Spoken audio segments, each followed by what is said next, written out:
drove off the bat. Maybe this Freeze guy's a better bet for us.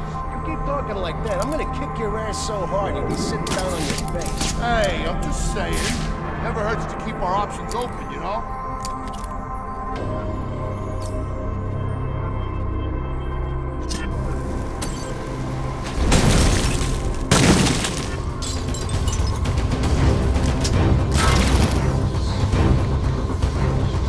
Think you're special?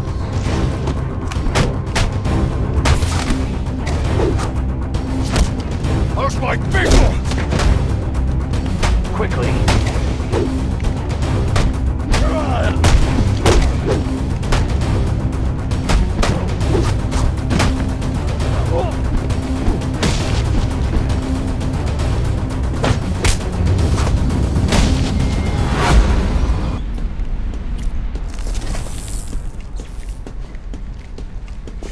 There's more going on here than a simple accident.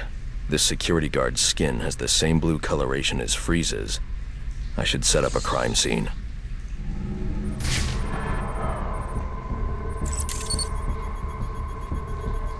Data analysis indicates that he died from heat stroke, but the control room doesn't show signs of overheating.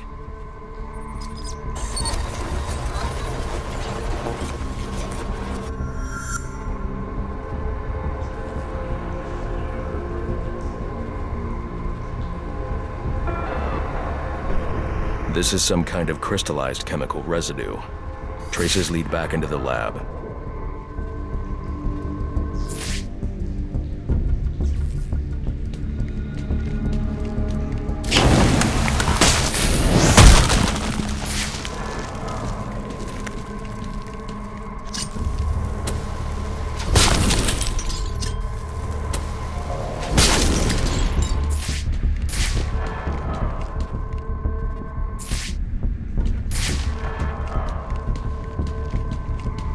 The trail ends here. I should scan for more evidence.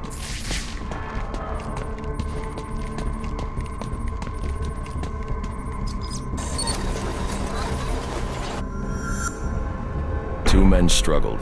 One of them ran out of the lab. That would be the dead security guard I found.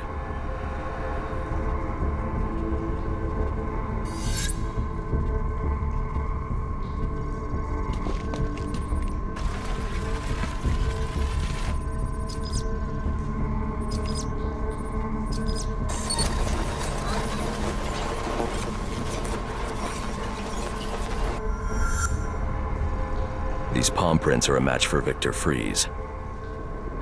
He must have watched the security guard die.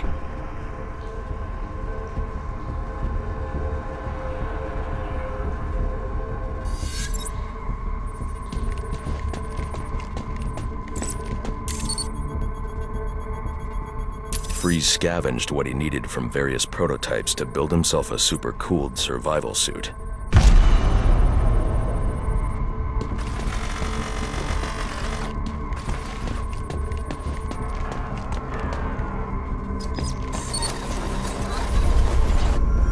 Extreme pressure built up inside the tank when ice sealed these outtakes. It appears that this guard was frozen by the cryovapors from the resulting explosion.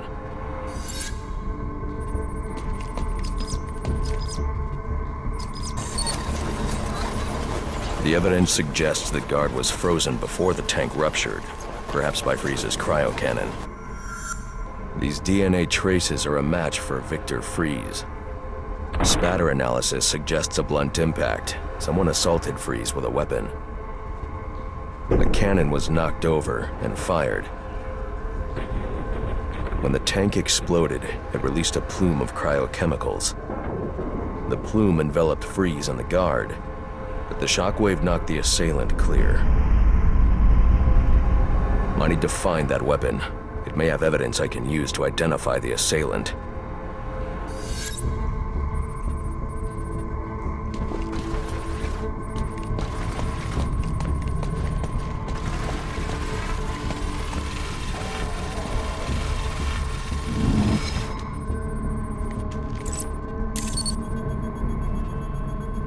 DNA analysis confirms the gun was used to bludgeon Victor Freeze, and fingerprint analysis shows Ferris Boyle.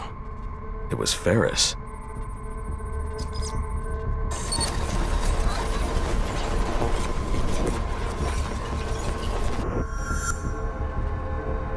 Something was wheeled through this fluid, possibly a gurney. The fluid must have frozen almost immediately for these tracks to have been preserved.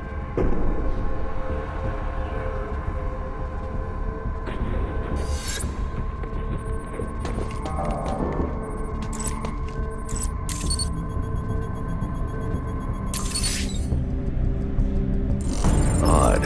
Freeze was secretly doing research on Huntington's Korea, but this is a cryogenic weapons lab. The test subject was Nora Freeze.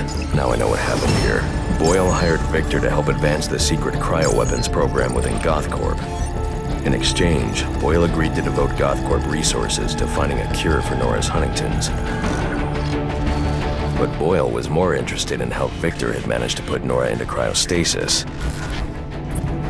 When Victor realized that Boyle had no intention of following through on their deal, he decided to do the Huntington's research himself. But Boyle didn't like that.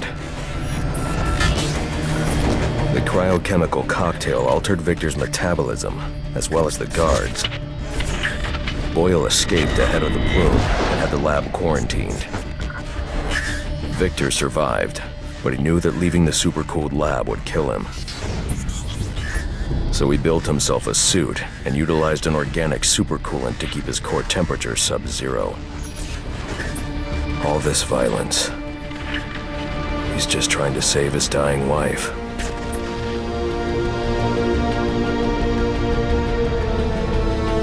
The supercoolant Victor uses in his suit is the same fluid I need for the cryo drill.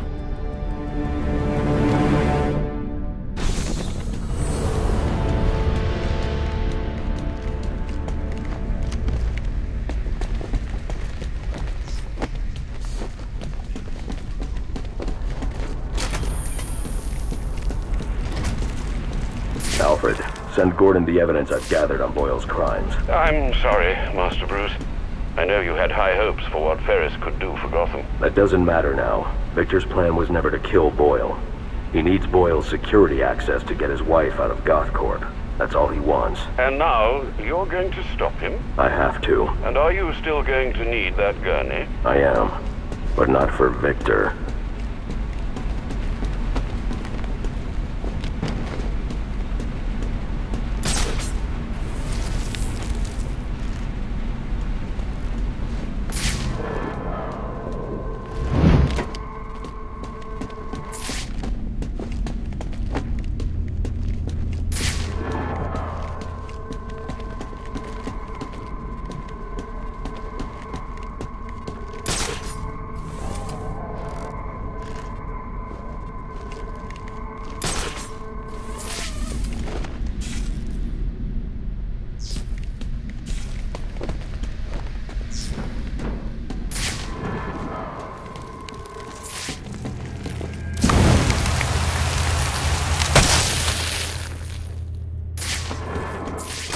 I'm in shock, all right.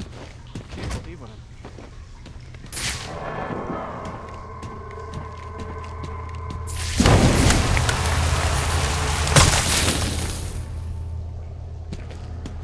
I'm in shock, all right. Can't believe it.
do when I get out of here, I'm gonna have Candy pour me a nice hot bath. And then I'm gonna drown you in it. I'm trying, boss. This ice is tough. Oh, you completely don't stand there, kill him! What do to you? What are you waiting for?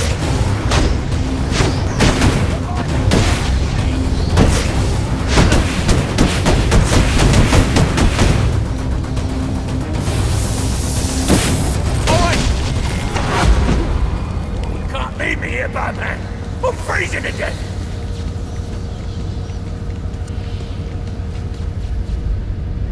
You're gonna get me out of this damn iceberg? You're good right where you are. But you can't leave me here!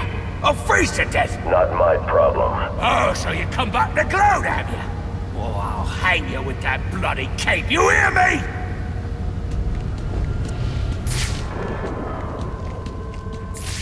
Oh, let's be reasonable. You're not gonna let me die here now, are you? Are you?